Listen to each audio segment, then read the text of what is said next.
Hi viewers, இந்த வீடியோவில் தவளடை எப்படி செய்வதுன்னு பார்க்கலாம். 1 கப் கடலைப்பருப்பு, 1 கப் பாசிப்பருப்பு, 1/2 கப் துவரம்பருப்பு, 1/4 கப் உளுத்தம்பருப்பு, 1 கப் அரிசி சேர்த்து 2 மணி நேரம் ஊற வச்சுடுங்க. 2 மணி நேரம் கழித்து அதை கிரைண்டரில் போட்டு கொரன்னு அரைச்சிக்கோங்க.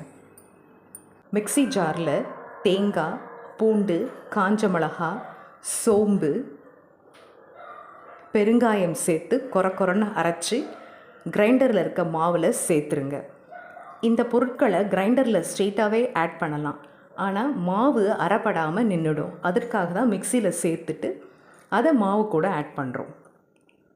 ஒரு பாத்திரத்தில் எண்ணெய் விட்டு கடுகு, உளுத்தம்பருப்பு, பெருங்காயம் சேர்த்து அதை மாவில் ஆட் பண்ணிவிடுங்க. தேவையான அளவு உப்பையும் அதில் சேர்த்து நல்லா கலந்து விட்டுருங்க. இந்த மாவை கடாயில் அடை மாதிரி ஊற்றி சாப்பிடலாம், ஆனால் அது ரொம்ப எண்ணெய் குடிக்கும். தவாவில் தோசை மாதிரி ஊற்றினோம்னா அவ்வளோ எண்ணெய் இழுக்காது.